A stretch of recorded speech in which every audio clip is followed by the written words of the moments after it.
Hi, I'm Emma, a 29-year-old software engineer from San Francisco. When I got home from work, I was shocked to find my bedroom door open. Instead of my neatly arranged room, there were boxes of baby clothes and a crib where my desk used to be. My younger brother Ryan, who had moved out after getting married, was nowhere to be seen. "Ryan, what happened here?" I shouted, my voice echoing off the empty walls. Ryan appeared from down the hall with a sheepish smile. "Hey Emma, surprise. Jen and I needed space for the baby, and your room is the biggest," he said. I felt upset. "You moved out my things? This is my house too. You can't just take over my space," I said. Ryan shrugged. "It's not like you need all this space, plus, it's better for the baby." I tried to stay calm. "Better for your baby? Where are my things, Ryan?"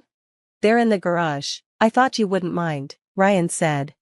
"Mind? Of course, I mind. Since when did you decide to move back here anyway?" "We're tight on cash, and this place is as much mine as it is yours." "Mom and Dad agreed," Ryan said. It hurt that our parents had taken his side without considering that I had been paying the mortgage and expenses for years. This wasn't just about space, it was about respect. "So you all just made this decision without talking to me?" "I pay the bills here. My money keeps this house running," I said. Ryan crossed his arms. "Well, maybe it's time you stopped. We'll take over from here." I was stunned. "You and Jen can't even handle your own rent, and now you want to handle a $66,000 mortgage? That's a joke." "We'll figure it out. We always do. Why don't you find a smaller place? It'll be quieter for you, with no crying babies," Ryan said. The conversation wasn't going anywhere, and with each word, Ryan pushed me further away. I felt both betrayed and shut out from my own home. I knew I had to make a choice, stay and fight for my space or leave and let them face the consequences of their decisions. Looking around at the remnants of my life, the choice was clear. "Fine, Ryan," I said quietly, my energy fading. "I hope you figure it out, but don't expect any more money from me." Ryan's eyes widened slightly, realizing he hadn't fully considered the impact of his actions. But it was too late. I was done being taken for granted. As I walked to my car, I felt a bit of relief from years of feeling unappreciated. They might not have valued my contributions, but I did, and I wasn't going to support people who didn't respect me. I drove away from the home I'd known as an adult, feeling a mix of anger, sadness, and a new sense of freedom. A chapter of my life was closing, but a new one was beginning. As I drove through the city, the familiar skyline felt like a sign of new beginnings. For the first time in a long time, I was choosing myself, and it was both scary and exciting. The cold night air was sharp against my face as I arrived at my friend Mia's place. The drive had been a blur of streetlights and scattered thoughts. Mia opened the door before I could even knock, her face showing concern and surprise. "You look like you've seen a ghost. What happened?" she asked. I sighed, my shoulders heavy. "I did it, Mia. I told them I'm moving out and I'm not paying another cent for that house." Mia led me to the sofa and handed me a warm cup of tea. "Wow, that's huge. Are you sure about this?" "Yes," I replied, my voice steady even if my feelings were mixed. "They need to understand." I wanted them to see what life was like without me, hoping they'd finally appreciate everything I'd done over the years. Talking with Mia helped me sort through my feelings, but it didn't ease the guilt of leaving my parents or the anger toward Ryan for causing all this mess. Despite Mia's reassurances, the night was restless, filled with doubts and what-ifs. The next morning, I started looking for a new place. As I browsed listings, I realized I could afford something smaller but nicer, closer to work. The idea of living downtown, away from the tension of my family home, felt freeing. By the end of the week, I had signed a lease for a modern apartment in a high-rise with a view of the Bay Bridge. It was my own space, decorated to my taste, and it felt like a fresh start where I could redefine what home meant to me. Over the weekend, Mia and a few colleagues helped me move in. My phone buzzed nonstop with calls and messages from my parents, who were frantic about the financial burden now on their shoulders. "Emma, please, we need to talk. We can't handle the mortgage on our own." My dad's voicemail echoed through the empty living room. I felt a pang of sympathy, but years of being taken for granted had strengthened my resolve. They had quickly and easily chosen Ryan's side, and now it was time for them to deal with the consequences of their decisions. I focused on setting up my new life, arranging furniture, and hanging art. Each piece I added felt like a statement of my independence, a declaration that I was no longer the family's fallback. As the sun set over the city, casting a golden glow across my new living room, I felt a sense of peace for the first time in weeks. This was my space, my choices, my life. The break from my family was harsh, but necessary. I had chosen myself over the perpetual role of supporter, and though the future was uncertain, it was mine to shape. My new apartment was completely mine, and settling in felt like a breath of fresh air. Each morning, sipping coffee on my balcony and looking out over the city, I enjoyed the peace and freedom. My days were filled with work, exploring new cafes, and reconnecting with friends I'd neglected during the years of family drama. I was starting to rediscover who I was before my role as the family's financial support took over. However, as I built my new life, my old one was falling apart. My phone was constantly buzzing with messages and missed calls from my parents, who were struggling without my financial help. One evening, after a nice dinner with friends, I saw multiple missed calls from mom and dad. I hesitated but decided to listen to their voicemails.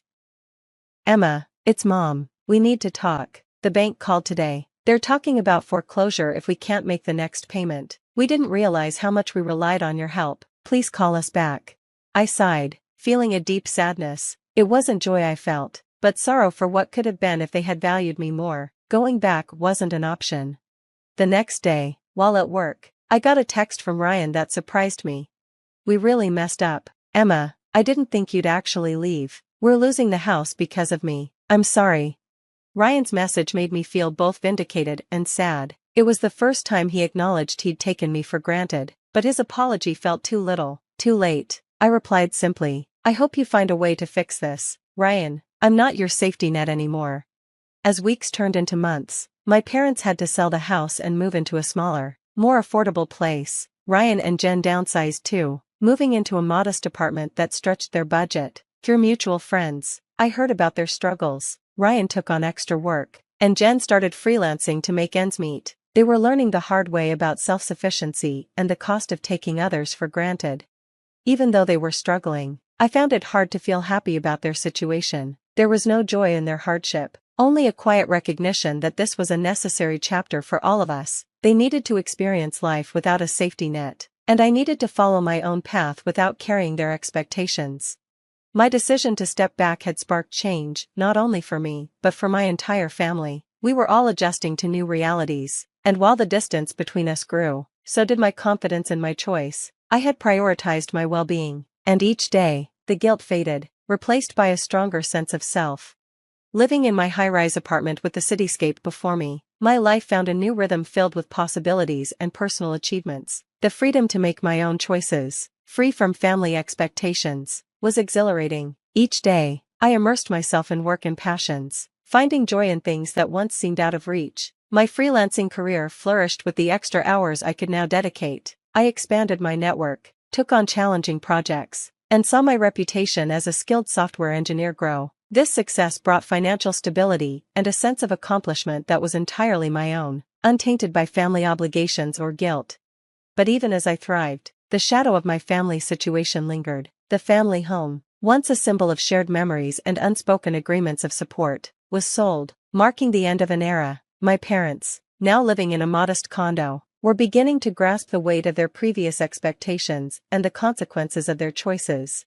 One quiet evening, as I looked out over the city lights, I received an email from my mom, something I had both dreaded and anticipated. She wrote about the house sale, the pain of downsizing, and the lessons they had learned. Most importantly, she offered a heartfelt apology for taking my contributions for granted and acknowledged the unfair pressure they had put on me. Reading her words, I felt a mix of relief and sadness. It wasn't the joy of vindication, but a somber acceptance of how much had changed.